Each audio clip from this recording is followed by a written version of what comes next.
ورحمة الله وبركاته.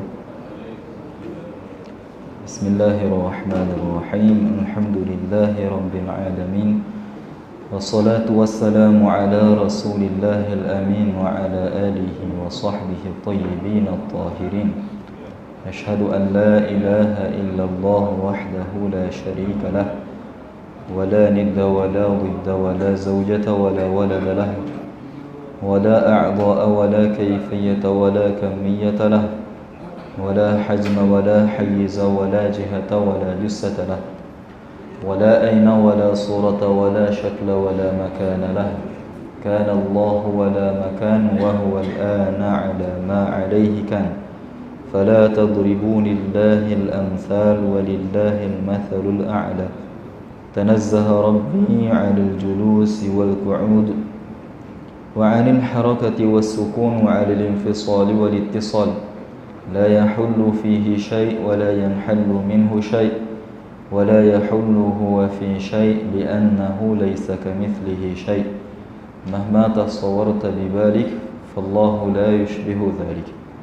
وأشهد أن حبيبنا وعظيمنا وقائدنا وقرة أعيننا محمدا عبده ورسوله وصفيه وحبيبه وخليله، صلى الله عليه وعلى كل رسول أرسله. نسأل الله سبحانه وتعالى أن يكرمنا بنية الإخلاص في القول والعمل، ونعوذ بك من حال أهل النار لله تعالى. Muslimin dan muslimat rahimakumullah subhanahu wa ta'ala, yang saya muliakan, para asatizah, Tuan Imam, Tuan Bilal, ahli jawatan kuasa bagi surah Al-Muhajirin, seterusnya muslimin dan muslimat rahimakumullah subhanahu wa ta'ala. Allah subhanahu wa ta'ala berfirman dalam Al-Quran, yarfa'illahu alladhina amanu minkum walladzina utul ilma darajat. Allah subhanahu wa ta'ala mengangkat darjat orang yang berilmu di kalangan orang yang beriman itu beberapa darjat. Dan Allah subhanahu wa ta'ala berfirman dalam Al-Quran, qul hal yastawi alladhina ya'lamuna walladzina la ya'lamun. Katakanlah wahai Muhammad, ada perbezaan di antara orang yang berilmu dan orang yang tidak berilmu. Dalam ayat ini tuan-tuan menunjukkan bahawa orang yang berilmu itu ada bagi mereka kemuliaan dan bagi mereka darjat yang tinggi pada Allah Subhanahu wa taala. Dan mereka ini dimuliakan pada Allah Subhanahu wa taala melebihi daripada orang yang mulia dari sudut pangkat, lebih tinggi daripada mereka yang mulia dari sudut kedudukan. Bahkan kata para ulama, mereka ini yang ada ilmu dan beramal dengan ilmu lebih mulia daripada mereka yang ada nasab keturunan yang baik. Contoh, seseorang yang keturunannya sampai kepada Rasulullah sallallahu alaihi wasallam. Jadi kita kata mereka ini mulia kerana keturunan mereka sampai, darah mereka itu sampai kepada Nabi SAW. Ada kemuliaan syarif, ada sayyid, ada syarifah, ada tuan, ada engku, apa lagi, raja, keturunan-keturunan yang ada sandaran nama yang baik. Mereka ada kemuliaan. Tetapi kata para ulama, orang yang ada ilmu dan beramal dengan ilmunya lebih mulia daripada mereka yang ada nasab tetapi tidak ada ilmu. Jadi muslimin dan muslimat rahimakumullah, untuk kita lebih dekat kepada kefahaman, maka kita kembali kepada contoh para salafus salih, para tabi'in. Antaranya siapa? Antaranya adalah Ibnu Sirin, seorang mujtahid mutlak pada zaman dia. Jangan kita ingat mujtahid ini hanya 4 sahaja, Syafi'i, Hanbali, Maliki, Hanafi. Bahkan ada ramai. Antaranya Ibnu Sirin, antaranya Makhul, seorang yang alim di Syam, sehingga kan Imam Abu Hanifah radhiyallahu anhu dia kata, kalau aku meriwayatkan hadis, nak meriwayatkan hadis daripada Nabi SAW daripada jalan al-makhul, maka aku akan menyebut an makhul an Rasulullah SAW. Yakni dia hanya sebutkan aku dengar daripada makhul daripada Nabi. Sedangkan makhul ni tak jumpa dengan Nabi, dia bukan daripada para sahabat. Jadi macam mana dia boleh sebut daripada makhul terus kepada Nabi tanpa menyebut makhul didengar daripada siapa, daripada kalangan sahabat? Kerana Abu Hanifah radhiyallahu anhu jatuh dalam hatinya kepercayaan yang tinggi terhadap makhul, kerana dia ini alim. Dan juga antaranya lagi adalah Al-Hasanul Bisri, juga daripada salafus salih yang alim masyhur, kita kenal nama Hasanul Bisri. Dia ini juga adalah daripada mujtahid mutlak. Dan Atha ibn Abi Rabah juga daripada tabi'in, juga daripada ulama yang kibar. Empat ini tuan-tuan, Makhul, Ibn Sirin, Al-Hasan Al-Bisri dan Atha ibn Abi Rabah, keempat-empat mereka ini adalah hamba. Yakni mereka ini dari sudut dunia mereka adalah hamba. Tetapi disebabkan kemuliaan ilmu dan amalnya mereka terhadap ilmu, mereka ini diangkat menjadi orang yang mulia, bahkan lebih mulia daripada para pemerintah. Jadi muslimin dan muslimat rahimakumullah, contohnya kita ambil seperti mana Atha ibn Abi Rabah. Atha ibn Abi Rabah ni tuan-tuan, dia ini bukan sahaja hamba, bahkan dia hamba kepada perempuan. Dan dia ini berkulit hitam dan a'war, mata buta sebelah. Kemudian dia tempang dan tangan dia lumpuh dan hidung dia penyet. Ini Atha ibn Abi Rabah, dhaif, martabat dia rendah dan keturunannya tidak baik, maksudnya tidak adalah sampai kepada Nabi dan sebagainya, dan rupa parasnya buruk. Tetapi disebabkan ilmu Atha ibn Abi Rabah, Allah Subhanahu wa taala memuliakan dia. Sehingga kan dia ni duduk di Mekah. Sehingga kan para rakyat, rakyat-rakyat yang berada di Mekah, mereka mengatakan la yuftin nasu bil haji illa Atha. Janganlah kamu mengakni orang-orang di masyarakat di Mekah pada zaman itu. Mereka kata apa? Janganlah kalian mengambil fatwa tentang hukum hakam haji melainkan kepada Atha. Sehingga kan raja pun pergi kepada Atha ibn Abi Rabah, walaupun dia ini hamba kepada seorang perempuan. Jadi suatu ketika tuan-tuan berlaku haji di Mekah, maka ramai orang berhimpun. Antaranya adalah khalifah pada zaman Bani Umayyah, namanya Sultan Sulaiman ibn Abdul Malik. Jadi dia pun buat haji dengan dua orang anak dia. Dua orang anak dia buat haji bersama Sultan Sulaiman. Jadi mereka buat tawaf dengan pakaian biasa, bukan pakaian raja dan sebagainya.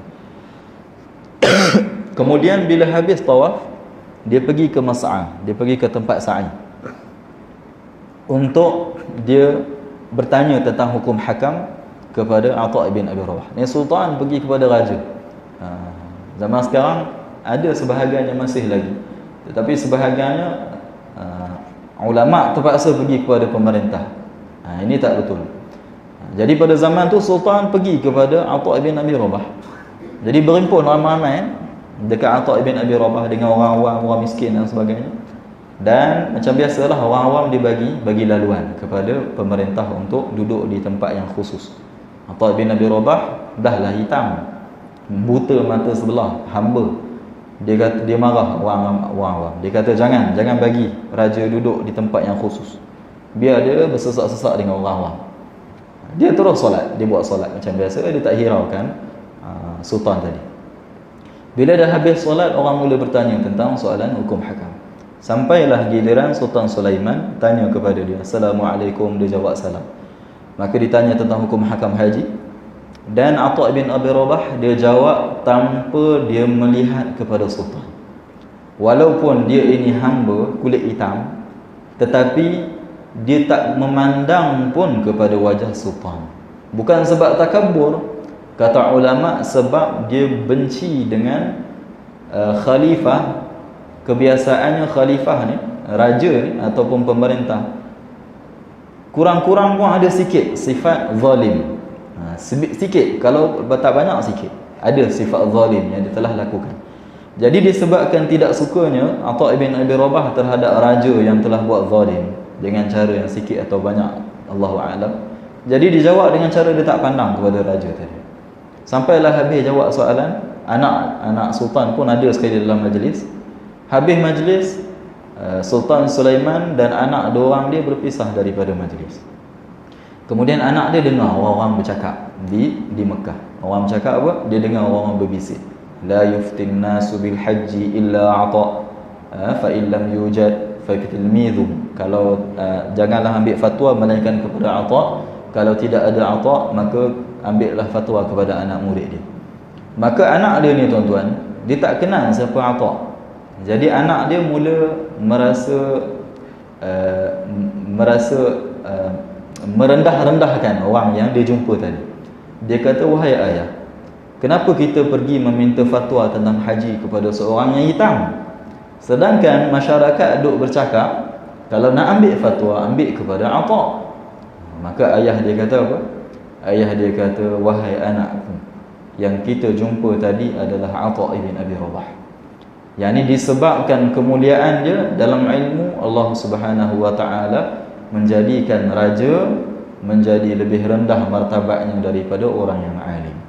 Kemudian raja ni kata apa? Dia kata, ya bunai ta'allamul ilmah fabil ilmi yashruful wadina. Wahai anakku, tuntutlah ilmu, kerana dengan ilmu ini akan memuliakan orang yang al-wadi', yakni orang yang rendah dari sudut martabat duniawi. Yakni dia kata apa? Fabil ilmi, dengan ilmu, yashruful wadi', akan memuliakan orang yang rendah dari sudut martabat duniawi. Jadi muslimin dan muslimat rahimakumullah, sebab itu kemuliaan seseorang itu bukanlah pada pangkat. Dan kalau kita pergi haji ataupun kita duduk dalam majlis ilmu, maka yang mulia itu adalah orang yang berilmu dan beramal. Bukan mesti syarat ustaz yang duduk di depan boleh jadi tuan-tuan yang ada ilmu dan beramal. Ala kulli hal, yang mulia pada Allah Subhanahu wa ta'ala adalah orang yang ada ilmu dan amal. Contoh di tanah Melayu tuan-tuan, tanah Jawi ni lah, antaranya adalah Syekh Arsyad Al-Banjari. Pernah dengar tuan-tuan nama Syekh Arsyad Al-Banjari? Dia ni mufti Banjar. Dia ini tuan-tuan, dia mula belajar pada usianya 30 tahun. Umur 30. Kalau kita ni mungkin anak dah 2-3 lah. Dia mula-mula belajar umur 30 tahun. Dia belajar di Mekah. Umur 30 tahun dia musafir ke Mekah, dia belajar. Berapa tahun tuan-tuan dia belajar? 30 tahun. 30 tahun dia talaqi ilmu, dia belajar, hafal ilmu selama 30 tahun di Mekah. Kemudian dah 60 tahun habis belajar, adakah dia kata cukup lah tu, dah umur 60 dah, balik tanam jagung, jaga kebun ke apa ke, jaga cucu ke? Tak, dia kata aku tak cukup lagi ilmu, aku musafir ke Madinah, belajar 5 tahun. Subhanallah, 5 tahun tambah lagi pengajian, 5 tahun di Madinah. Jadi usia dia 65. Habis belajar di Madinah, dia balik ke Banjar. Dia balik ke Banjar. Subhanallah, ni kita nak sebut ni, orang yang ada ilmu dan beramal dengan ilmunya, maka mereka ini mulia. Balik di Banjar tuan-tuan, masyarakat di sana menyambut dia. Raja menyambut dia, mengangkat dia sebagai mufti. Dan dia menjadi mufti selama 40 tahun. Subhanallah, 40 tahun. Dan dia wafat sebagai jawatan mufti umurnya 104 tahun, 105 tahun. Jadi subhanallah, disebabkan ilmu dan amal Sultan Syekh Arsyad Al-Banjari, maka dia ini dimuliakan oleh Allah Subhanahu wa ta'ala.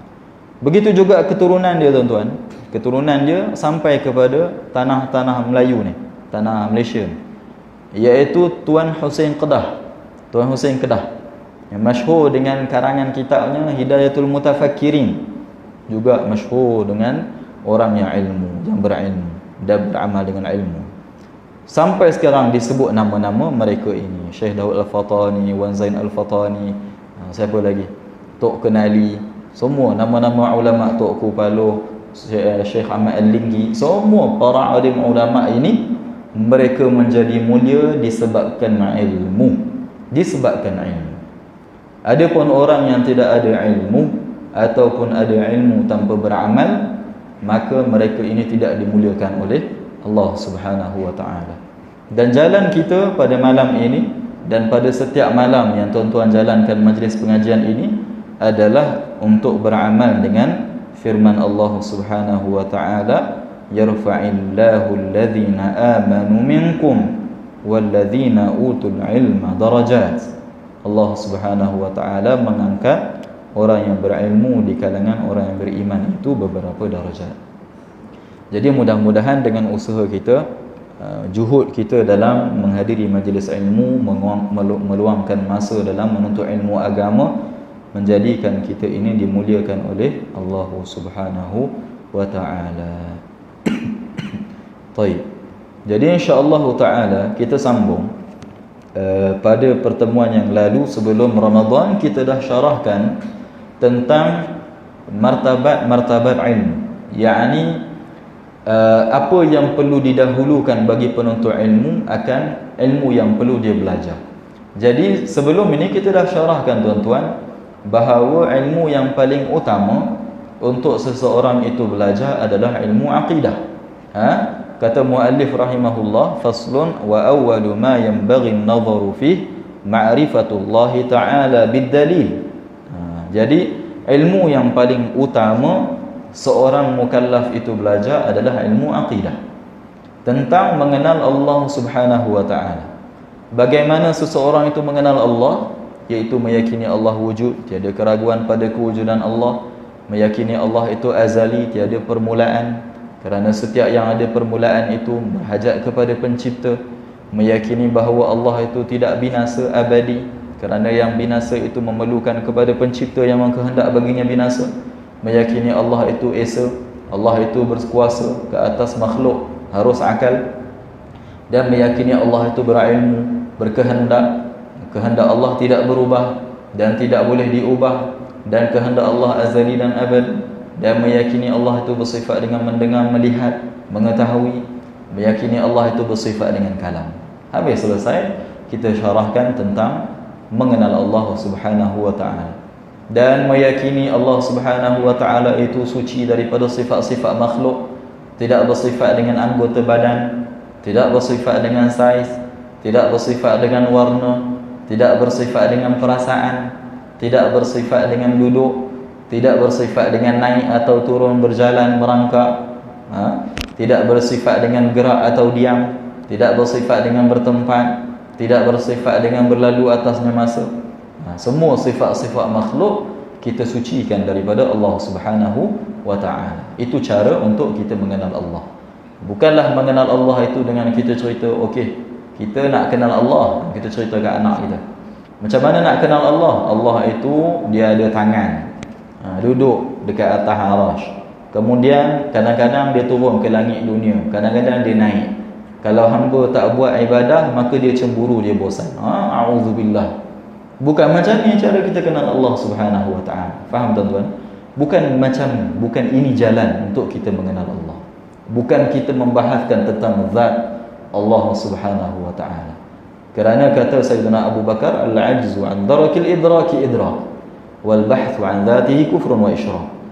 Membahaskan, mencerita-ceritakan tentang zat Allah, bagaimana bentuknya, di mana, bila dia ada, hukumnya kata Sayyidina Abu Bakar kufrun wa isyrak, kufur dan hukumnya syirik. Bahkan seseorang itu beriman dengan Allah dengan berpegang kepada satu kaedah yang kita dah pernah sebut. Apa kaedah tersebut tuan-tuan? Iaitu seperti mana yang disebut oleh Imam Ahmad ibn Hanbal, kaedah yang putus, yaitu mahma tasawwarta bibalik fallahu la yushbihu dhalik. Apa sahaja yang tergambar di fikiranmu, Allah tidak seperti itu. Ini kaedah yang putus. Kata ulama, ini adalah kaedah yang qati', yang putus, untuk menyucikan diri kita daripada mentashbihkan Allah, untuk menyucikan hati kita daripada mewahamkan Allah, membayangkan Allah Subhanahu wa taala. Ini putus. Okey, selesai tentang bagaimana beriman kepada Allah. Kemudian beriman kepada Rasul sallallahu alaihi wasallam. Maaf. Beriman dengan Rasul sallallahu alaihi wasallam iaitu kita meyakini Muhammad bin Abdullah bin Abdul Muttalib. Ini nama yang wajib kita hafal. Saya pernah mengajar, tak adalah ramai, tapi adalah pengalaman yang sedikit ni. Kita tengok ramai orang tak hafal Muhammad bin Abdullah bin Abdul Muttalib. Kita ingat biasa, tapi ramai tuan-tuan. Ramai, subhanallah. Cuba tanya anak kita, nama Nabi siapa? Wajib kita tahu, Muhammad bin Abdullah bin Abdul Muttalib. Dia ini adalah Abdullah wa Rasuluh. Wajib kita beriman Muhammad ini adalah hamba Allah. Dia bukan Allah, dia bukan juzuk daripada Allah, dia bukan bayangan Allah, dia bukan anak Allah, la. Dia adalah hamba Allah yang dimuliakan. Faham tuan-tuan? Kemudian wajib kita beriman Nabi ini dilahirkan di Makkah. Ini yang saya sebut ni yang wajib kita tahu. Dilahirkan di Makkah, kemudian dibesarkan di Makkah, menjadi Nabi di Makkah, kemudian berhijrah ke Madinah dan diwafatkan di Madinah. Ini wajib untuk kita tahu. Tanya anak-anak kita, tahu ke tak tahu tentang perkara ini? Kemudian wajib kita beriman Nabi SAW benar dalam perkara yang baginda khabarkan tentang urusan agama yang diwahyukan. Urusan agama yang Nabi khabarkan, yang diwahyukan oleh Allah, pasti benar dan tak akan berlaku kesilapan. Contoh, Nabi cerita tentang hukum hakam, cerita tentang umat-umat terdahulu, cerita tentang perkara yang akan berlaku, keluarnya Ya'juj Ma'juj, zuhurul Mahdi, turunnya Isa, kemudian lahirnya zuhur Dajjal. Semua wajib kita beriman, tak boleh ragu-ragu. Ragu-ragu batal iman. Batal iman, wajib ucap syahadat. Kemudian juga perkhabaran tentang perkara yang akan berlaku setelah dibangkitkan. Nabi khabarkan adanya kiamat, adanya hari kebangkitan, mahsyar, as-sirat, al-hisab, al-mizan, al-hawd, an-nar wal jannah. Wajib kita beriman semua. Kalau tak beriman atau ragu-ragu, betul ke ada ni setiang sirat ni, ataupun hanya apa orang panggil metafora ke apa, hanya kata-kata yang tak, hukumnya batal iman. Semua yang baginda khabarkan wajib beriman secara putus. Dan juga termasuk daripada beriman kepada Nabi adalah wajib kita beriman bahawa para anbiya alaihimus salatu wassalam terpelihara daripada kekufuran. Tidak ada nabi yang kufur kepada Allah Subhanahu wa taala, sama ada sebelum atau selepas menjadi nabi. Ini penting tuan-tuan. Wajib kita beriman para anbiya mengenal Allah dan beriman dengan Allah sebelum jadi nabi dan setelah menjadi nabi. Maka terbatal dakwaan orang yang mengatakan Ibrahim alaihi salam apa dia? Mencari-cari Tuhan. Pernah dengar tuan? Mereka kata ketika Ibrahim melihat bintang, maka dia kata ini Tuhan aku. Ada dalam Al-Quran, memang ada, tapi kena takwil, kena tengok tafsiran para ulama. Minta maaf. Kemudian ketika melihat bulan, Ibrahim kata ini Tuhan aku. Kemudian ketika melihat matahari, dia kata ini Tuhan aku, ini lebih besar. Maka ada setengah orang yang jahil, yang tidak belajar akidah, mereka kata ini bukti bahawa Nabi Ibrahim tidak kenal siapa Tuhan dia dan mencari-cari siapakah Tuhan dia. Jadi muslimin dan muslimat rahimakumullah, apa yang dipegang oleh setengah orang bahawa Nabi Ibrahim tak kenal Allah, itu hukum tak boleh. Perkara ini merosakkan akidah. Dalil bahawa Nabi Ibrahim mengenal Allah, Allah berfirman, "Walaqad atayna Ibrahim rusydahu min qabl." Nabi Ibrahim telah pun diberikan hidayah, yakni Islam, sebelum dia baligh lagi. Jadi bagaimana setengah ulama melihat ayat firman Allah ketika Nabi Ibrahim melihat bintang, dia kata ini Tuhan aku. Disebut dalam tafsir Al-Qurtubi, disebut dalam kitab Tafsirun Nasafi, bahawa Nabi Ibrahim AS ketika dia melihat bintang, dia kata ini Tuhan aku, tuan-tuan. Ini penting untuk faham.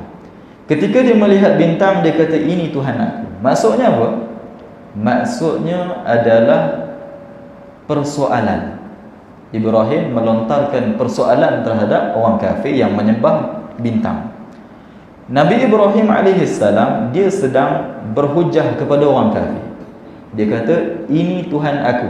Kita tengok kalau contoh kita tulis ini Tuhan aku.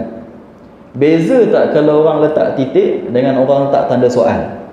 Dia akan jadi fahaman yang berbeza. Faham tuan-tuan? Ini Tuhan aku titik, dia akan jadi kata penyata. Kalau kata ini Tuhan aku tanda soal, dia akan jadi apa? Istifhamul inkari. Istifham, persoalan yang tujuannya untuk mengingkari. Seolah-olah Nabi Ibrahim kata apa? Ini Tuhan aku. Ini Tuhan aku seperti mana yang kamu dakwah. Ini tafsiran para ulama. Seolah-olah contoh tuan-tuan, saya kata, contoh ada orang kata lah, contoh saya kata. Ini contoh saya kata, saya adalah perempuan, contoh. Maka tuan-tuan akan persoalkan, ustaz perempuan. Persoalan yang tuan-tuan lemparkan tu, adakah menunjukkan tuan-tuan meyakini saya perempuan? Bukan. Lemparan soalan tadi, ini perempuan, ustaz perempuan. Persoalan itu tujuannya apa? Untuk mengingkari. Faham? Untuk mengingkari, ustaz bukan perempuan. Itu maksud Nabi Ibrahim AS ketika dia melihat bintang, dia kata ini Tuhan aku. Dia sedang melemparkan persoalan kepada orang yang menyembah bulan, menyembah bintang, menyembah matahari. Ini Tuhan aku. Adakah ini Tuhan aku seperti mana yang kamu dakwah? Maka terbatal dakwaan setengah orang yang mengatakan Ibrahim mencari-cari Tuhan. Tak betul. Sedangkan ia bercanggah dengan fahaman umat Islam, fahaman ahlu sunnah wal jamaah. Jadi wajib kita meyakini para anbiya, beriman kepada Allah sebelum dan setelah menjadi nabi. Dan juga wajib kita beriman para anbiya terpelihara daripada dosa besar sebelum dan selepas menjadi nabi. Dan dosa kecil. Dosa kecil ni ada tafsil, ada detail, iaitu dosa kecil yang menunjukkan kerendahan dan kehinaan kepada si pelaku. Ini mustahil bagi para anbiya. Faham tuan-tuan? Dosa kecil ni ada dua jenis. Dosa kecil yang menunjukkan kerendahan dan kehinaan kepada si pelaku, ini mustahil bagi para anbiya. Adapun dosa kecil yang tidak menunjukkan kerendahan dan kehinaan kepada si pelaku, boleh jadi para anbiya terjatuh ke dalam. Ini ada tafsir, detail. Antaranya adalah dosa kecil yang menunjukkan kerendahan. Contohnya apa? Contohnya mencuri sebiji anggur. Tuan-tuan pernah buat tuan? Saya tak tahulah orang sini, tapi orang tua tempat saya dulu, di Manjung tu biasa pergi pasar malam, tanya ni berapa ni harga anggur ni, petik sikit. Hukumnya haram, tak boleh tuan-tuan. Tak boleh. Ni dikira dosa apa ni tuan-tuan? Dosa kecil yang menunjukkan kerendahan. Bukan dikira dosa besar, dosa kecil. Mencuri sebiji anggur ni kata ulama dosa kecil yang menunjukkan kerendahan. Bukan bermaksud ini tak diazab. Bahkan kata Nabi SAW, setiap daging yang tumbuh daripada perkara yang haram, maka nerakalah aula bagi. Jadi walaupun sebiji anggur, jangan kita ingat ni dosa kecil je, tak apalah. Tak, haram, tak boleh. Dan begitu juga dosa kecil yang menunjukkan kerendahan, seumpama dosa kecil yang menunjukkan kerendahan seumpama apa? seumpama mencuri pandang wanita ajnabiyah dengan syahwat. Dia mencuri pandang sekodeng, tengok perempuan ajnabiyah dengan syahwat. Walaupun perempuan tu pakai tudung elok, tapi dia pandang dengan syahwat, ini dosa kecil yang menunjukkan kerendahan. Contoh tuan-tuan, ada perempuan lalu, kemudian kita lihat ada pakcik ni dia tengok. Walaupun perempuan tu elok pakai tudung sebagainya, maka melihat dengan pandangan syahwat itu haram. Dan dosa ini kategori apa? Dosa kecil yang menunjukkan kerendahan, mustahil bagi para anbiya. Dan ada pun dosa kecil yang tidak menunjukkan kerendahan. Ini yang harus bagi para anbiya. Contohnya yang berlaku kepada Nabi Adam alaihissalam. Nabi Adam alaihissalam, Allah berfirman, wa 'asa Adamu rabbahu faghawa. Nabi Adam telah melakukan maksiat. Maksiat ini kata ulama dosa kecil yang tidak menunjukkan kerendahan. Harus Nabi terjatuh ke dalam. Tetapi mereka akan segera diberi peringatan. Yunabbahuna fawran littaubati qabla an yaqtadiya bihim fiha ghayruhum. Mereka akan segera diberi peringatan untuk bertaubat sebelum perbuatan mereka diikuti oleh orang lain. Ini kena pegang betul-betul. Mereka boleh jadi terjatuh dalam dosa kecil yang tak menunjukkan kerendahan, contoh Nabi Adam tadi, tetapi mereka akan segera bertaubat sebelum perbuatan mereka diikuti oleh orang lain. Jadi ini adalah sebahagian pendapat yang dipegang oleh para ulama, dan ini jumhur, kebanyakan para ulama berpegang dengan pendapat ini. Sebahagian ulama kata tak, para anbiya terpelihara daripada semua jenis dosa, hatta dosa kecil yang tak menunjukkan kerendahan, perkara yang makruh, para anbiya terpelihara daripada. Ini juga sebahagian pendapat daripada para ulama. Ala kulli hal, setiap perkara yang menyebabkan manusia lari daripada para anbiya, mustahil Nabi berlaku ke atasnya. Contoh kisah yang disandarkan kepada Nabi Ayub. Tahu tuan-tuan kisah Nabi Ayub? Apa antara kisah Nabi Ayub tuan-tuan? Yang mana dia ini ditimpa penyakit, betul? Kena penyakit apa ni tuan-tuan? Nabi Ayub kena penyakit kulit. Sehingga dikatakan bahawa Nabi Ayub ini terkeluar daripada kulitnya ulat. Dan kemudian ditambahkan lagi cerita ini, dia kata apa? Nabi Ayub ambil, kemudian dia letakkan kembali, dan Nabi Ayub kata apa? Ya makhluqata rabbi kuli mimma razaqakillahu biki. Wahai makhluk Allah, makanlah daripada apa yang Allah telah rezekikan kepada kamu. Kisah ini dusta, kisah yang palsu, yang direka-reka oleh Bani Israel, dipanggil sebagai kisah Israiliyat. Tak betul. Kita duk dengarlah cerita ni. Tak betul tuan-tuan. Kerana penyakit ini tuan-tuan, dikatakan oleh para ulama bahawa penyakit seperti ini akan menyebabkan manusia yunafiru anhu, menyebabkan manusia lari daripada menerima dakwah mereka. Kalau contoh ustaz, dia tengah mengajar, tiba-tiba ada ulat keluar. Tuan-tuan kata, cukuplah ustaz, rehatlah untuk bulan ni sampai elok. Menunjukkan apa tuan-tuan? Kalau penyakit ini berlaku ke atas para anbiya atau mana-mana da'i, menyebabkan manusia lari dan terputus jalan dakwah, tidak akan berlaku tabligh ke atas para anbiya. Jadi kisah ini tak betul. Tak betul bahawa Nabi Ayub dikenakan penyakit kulit sampai keluar ulat. Tak betul. Ya, memang dia kena penyakit sampai 14 tahun kalau tak silap saya. 14 tahun dia kena musibah penyakit, tetapi bukan penyakit yang menyebabkan manusia lari daripada mereka. Kufur, dosa besar, dosa kecil yang menunjukkan kerendahan, dan penyakit yang menyebabkan manusia lari daripadanya terpelihara bagi para anbiya sebelum dan selepas menjadi nabi.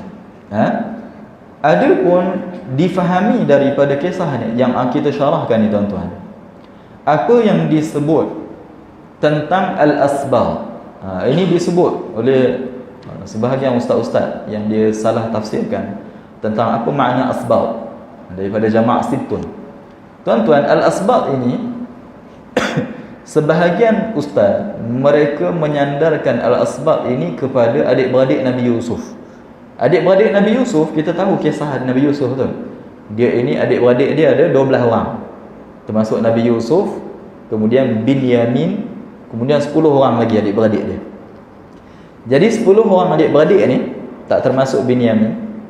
Azan ni? Dah azan ke belum lagi? Belum lagi ya? 10 orang adik-beradik Nabi Yusuf ini, dia telah melakukan apa tuan-tuan?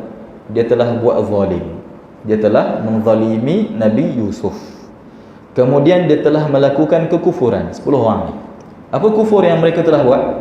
Mereka kata kepada ayahnya Yaqub ke?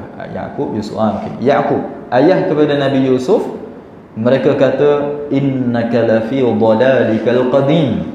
Wahai ayah, kamu berada dalam kesesatan kamu yang lama. Mentohmah Nabi dengan kekufuran, kesesatan, hukumnya kafir. Jadi 10 orang adik-beradik Nabi Yusuf ini telah buat kekufuran dan telah buat dosa besar. Jadi 10 orang ini, kata ulama, mustahil mereka jadi Nabi walaupun setelah mereka bertaubat.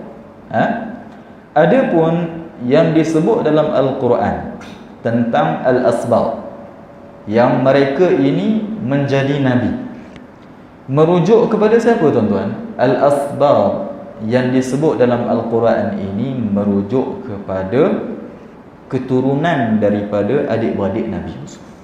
Yani keturunan adik-beradik Nabi Yusuf yang mereka buat kezaliman dan kekufuran tadi, keturunan mereka ada di kalangan mereka yang jadi Nabi. Adapun 10 orang ini mustahil menjadi daripada para anbiya.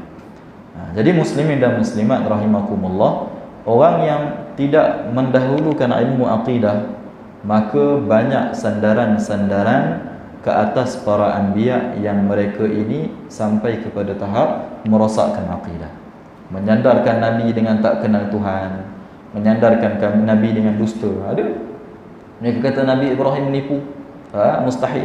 Mustahil para anbiya menipu, sama ada menipu yang wajib ataupun menipu yang sunnah ataupun menipu yang haram. Mustahil para anbiya melakukan pendustaan. Contoh tuan-tuan, kisah apa? Kisah Nabi Ibrahim AS. Ini kita cerita supaya terang, supaya jelas. Kita daripada kecil sekolah darjah 5 duk dengar lah cerita-cerita daripada cikgu kafar, sebahagiannya lah, bukan semua. Ketika Nabi Ibrahim AS dia memecahkan berhala, betul? Dalam Al-Quran disebut dia pecahkan berhala. Kemudian dia buat apa? Dia ambil kapak tu, dia letakkan ke berhala yang paling besar ni. Kemudian orang kafir tanya, siapa yang pecahkan berhala ni? Nabi Ibrahim jawab apa? Nabi Ibrahim kata apa? Bal fa'alahu kabiruhum hadha fas'aluhum in kanu yantiqun. Nabi Ibrahim kata yang pecahkan berhala ini adalah yang paling besar. Baik. Di sini adakah Nabi Ibrahim menipu tuan-tuan? Faham tak? Adakah Nabi Ibrahim telah menipu dalam penyebutan bahawa dia kata yang memecahkan berhala ni adalah yang paling besar? Tak, Nabi Ibrahim tak menipu tuan-tuan. Nabi Ibrahim tak menipu. Maksud Nabi Ibrahim adalah kerana kebencian aku terhadap berhala yang paling besar inilah yang menyebabkan aku memecahkan berhala-berhala yang lain. Yang ni seolah-olah dia kata berhala yang paling besar ni ialah yang menyebabkan aku pecahkan berhala yang lain. Contoh tuan-tuan. Contoh kita waktu kecil-kecil dulu kan. Ayah kita sebat kita balik lewat. Balik pukul 6, 7.30 baru balik main bola. Kemudian ayah kita sebat kita. Ayah minta maaf. Kemudian ayah kata apa? Kamulah yang pukul diri kamu sendiri. Maksud dia apa tuan-tuan? Kerana perbuatan kamulah menyebabkan ayah pukul kamu. Inilah yang difahami daripada kata Ibrahim apa? Berhala ni lah yang pecahkan yang lain. Maksudnya apa? Kerana berhala yang besar ni lah aku terlalu marah dan pecahkan berhala yang lain. Maka ini bukan pendustaan. Minta maaf. Jadi wajib kita menyucikan para anbiya daripada sifat-sifat yang mustahil bagi mereka. Untuk kita tahu, maka perlu kepada belajar akidah, perlu kepada belajar ilmu akidah. Kemudian juga termasuk daripada ilmu akidah iaitu kita mempelajari perkara-perkara yang membatalkan iman, perkara-perkara yang menjadikan seseorang itu terkeluar daripada Islam. Antaranya adalah seseorang yang i'tiqad takdir Allah berubah, orang yang meyakini Allah itu zalim atau tidak adil. Tak boleh tuan-tuan menyesbahkan kepada Allah zalim atau tak adil, hukumnya terkeluar daripada Islam. Juga antara kekufuran seseorang ini melemparkan mushaf dalam tong sampah, seperti seseorang ini mentohmah para anbiya, mencaci para malaikat. Contoh, dia mempersendakan malaikat, dia kata nanti masuk dalam kubur nanti kita counting, kita sembang-sembang sikit, hulur duit bawah meja sikit dekat malaikat. Na'udzubillah, terkeluar daripada Islam. Setiap perkara yang menunjukkan penghinaan terhadap Islam atau Allah atau Rasul atau syariat atau hukum hakam, hukumnya terkeluar daripada Islam. Contoh yang terakhir kita bagi sebelum azan. Contohnya, seorang dia kata apa? Dia tengok orang lelaki ni gemuk tuan-tuan. Orang lelaki ni gemuk. Kemudian dia persenda, dia kata, dah berapa bulan mengandung? Tak boleh tuan-tuan cakap macam ni. Kerana apa? Kerana syarak mengatakan mustahil. Di syarak, bukan adat. Syarak mengatakan mustahil bagi lelaki melahirkan anak, mengandung. Jadi kita kata, kamu ni gemuk ni, dah berapa bulan dah mengandung? Ini menafikan syarak. Jadi tak boleh gurau dalam perkara-perkara syarak. Ataupun dia mengatakan perkara-perkara yang menafikan syarak. Jadi boleh azan sekejap, kemudian kita sambung. Bismillah walhamdulillah wassalatu wassalamu ala Rasulillah wa ala alihi wa sahbihi wa mawalah lillahi ta'ala. Jadi kita baca sikit lagi sebelum kita habis. Jadi kata muallif rahimahullah, setelah kita habis syarahkan tentang bagaimana beriman dengan Allah, bagaimana beriman dengan Rasul, kemudian apa contoh-contoh kekufuran dari sudut ucapan, keyakinan dan perbuatan, kita sambung sikit. Kata muallif, wa awwalu ma yanbaghi an-nadharu fihi ma'rifatullah ta'ala bid-dalil. Perkara yang paling utama, ilmu yang paling utama adalah mengenal Allah. Wa ma'lumun anna mar'a as-samaa'a marfu'atan, dan diketahui apabila kita melihat, sesiapa yang melihat langit itu terangkat, wal arda mawdu'atan, dan bumi itu terhampar di bawah, wa syahada al-abniyata al-muhkamata, dan dia melihat binaan-binaan yang teguh, khususan fi jasadi nafsihi, khususnya apabila dia melihat pada jasadnya, alima annahu la budda lis-san'ati min sani'in, maka dia dapati bahawa tidak mesti bagi ciptaan itu mesti ada yang mencipta, walil mabna min banin, bagi setiap binaan mesti ada pembina. Ini yang dipanggil sebagai dalilul aqli min haitsul ijmal, dalil akal akan kewujudan Allah dari sudut ijmal, dari sudut yang umum. Thumma yata'ammalu dalil sidq Rasul sallallahu alaihi wasallam ilaihi, dan dilihat dalil kebenaran Rasulnya sallallahu alaihi wasallam. Wa akbaru dalailil Quran alladhi a'jaza al-khalqa ay ya'tu bi suratin min mithlihi, dan dalil yang paling besar tentang kebenaran Rasul adalah Al-Quran, yang telah melemahkan makhluk daripada mendatangkan surah seperti ini. Fa idza thabata 'indahu wujudul khaliq jalla wa 'ala wa sidqur rasul sallallahu alaihi wasallam, apabila sabitnya akan dalil kewujudan Allah dan kebenaran Rasul, wajib taslimu ananihi ila syara', wajib untuk kita beriman secara putus, berpegang secara putus apa yang telah kita beriman daripada syara'. Thumma yajibu ilaihi an ya'rifa ma yajibu alaihi min al-wudu'i was-salati waz-zakati in kana lahu malun wal hajji ay in kana mustati'a. Kemudian dah habis. Kita sebutkan tentang akidah. Dah belajar akidah tuan-tuan, nak belajar apa pula tuan-tuan? Kemudian wajib kita belajar tentang wudu, solat, zakat.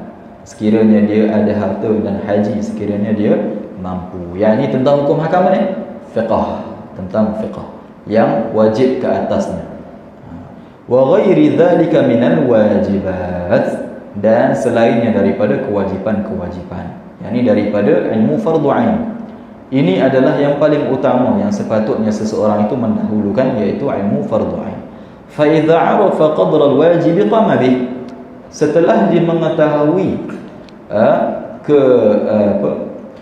qadar al-wajib, kadar yang wajib ke atasnya, maka wajib untuk dia qama bih, dia mendirikan apa yang wajib ke atasnya. Jadi muslimin dan muslimat rahimakumullah, ini yang sepatutnya kita dahulukan. Kalau kita masih lagi ada keraguan atau was-was atau kesamaran tentang akidah atau hukum hakam, maka jangan sibukkan tentang ilmu yang lain, melainkan kita tamakun tentang ilmu fardu ain. Kemudian lepas tu nak belajar apa tuan-tuan? Akan disebut insya-Allah pada pertemuan yang akan datang. Hafal Quran, belajar tafsir, belajar hadis, belajar sirah dan sebagainya. Itu baru yang disebut untuk akan datang. Jadi sampai sini insya-Allah taala untuk pengajian kita pada bulan ini. InsyaAllah pada bulan depan kita akan sambung. Barakallahu fikum, ahsanallahu ilaikum, wa jazakumullahu ta'ala kulla khair, wallahu subhanahu wa ta'ala a'lamu. Bismillahirrahmanirrahim. Alhamdulillah wa sallallahu wa sallam ala rasulillah wa ala alihi wa sahbihi wa man walah. Allahumma akrimna bil ilmi nafi'i wal amali bih.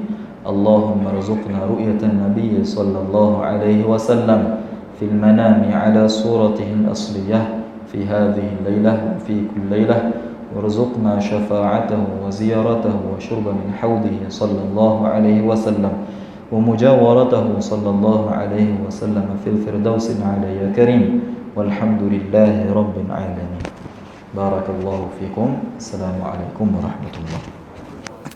Untuk jariah yang berterusan, jom berinfak ke Kompleks Pendidikan Islam Surau Al-Mujahidin, Taman Desa Surada, Seksyen 8, Bandar Baru Bangi, demi masa depan akhirat kita bersama.